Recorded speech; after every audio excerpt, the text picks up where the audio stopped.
жекені мында салып куябыз комбайндардан ташып кыры икмек, аннары постепенно мектупларга ташып біз аны калибровать етейік. Менә бу фирма бушагачтан, тереклер арткачтан инде исәпләдек, бу фирмада, бу гаражда фирма ачырга дип. Элекеге гараж бинасы соңрак бертик саклау өчен ябык ындыр табагы итеп кулланылган. Хәзер исә маллар асрау өчен бүтән шартлар тудырылган фирмага үзгәртелгән. Сөләймановлар аны кыска вакыт эчендә үз көчләре белән төзегәннәр. Декабрь аенда 151 баштананы күчереп тә куйганнар.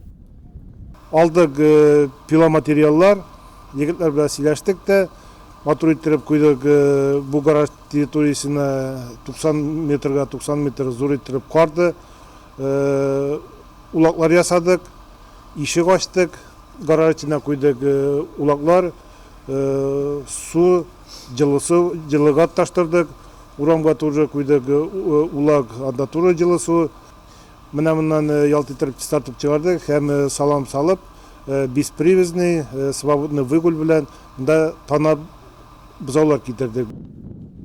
Терликчелектә кышлату һәр хуҗалык өчен җитди сынау чоры. Ныклап җиң сызганып зур әзерлек белән кергәннәр өчен кышның артык суык булуы да куркытмый. Сөләймановлар өчен бигрәк тә 2 еллык азык запасы белән кышлатуны башлаган алар. Әле артык калганнан башка хуҗалыкларга да өлеш чыгаралар.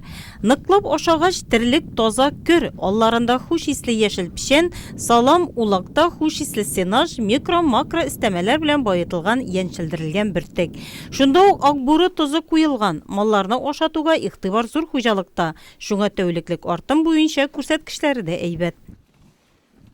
Яңа технология буенча ашатабыз. Рационнарны ясап бирәләр инде безгә. Хәзер ашатабыз кукуруза плющенные, жом, сенаж силость, ну и зерновой фураж, плюс микро-макро добавки. Заманча комплекста 1600 баш сыер терлеге асрала. Хуҗалык буенча терлекләрнең баш саны 4000-гә якын. Бикүле бүлекчәсендә үгезләр, хомада исә таналар асрала.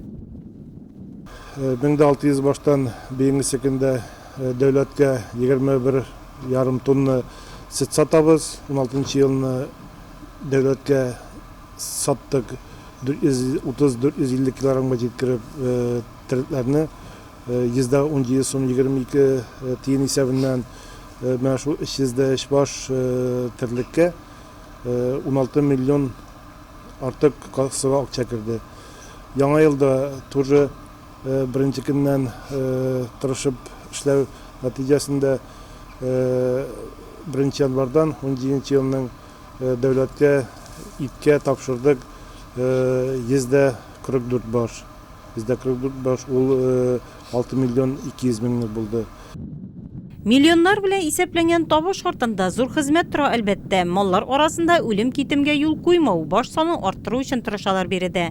Үткән ел көтүлекнең 45%-ын яңартканнар. 681 баш тана көтүгә чыгарылган.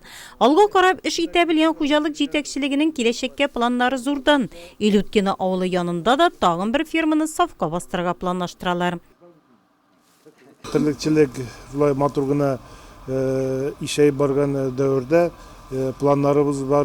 Тагын Илүткине авылында да тоже шундый буш торган зданиялардан яннарына карталар куеп, анда терлек бастырырга планлаштырабыз. Исәбез бар анда.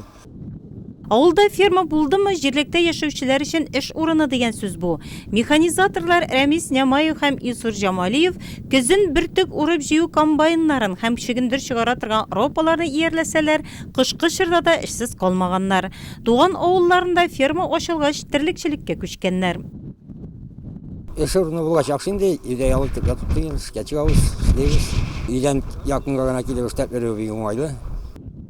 Авылларны терлекчелек яшәтә. Сөләйманов крестьян фермер хуҗалыгы җитәкчелеге шуны күздә тота да. Шул вакытта биредә язгы эшләренә әзерлек тә күз уңында. Бүгенге көнгә техникалар тупланган, аларны карап, майлау һәм ремонт эшләре башланган.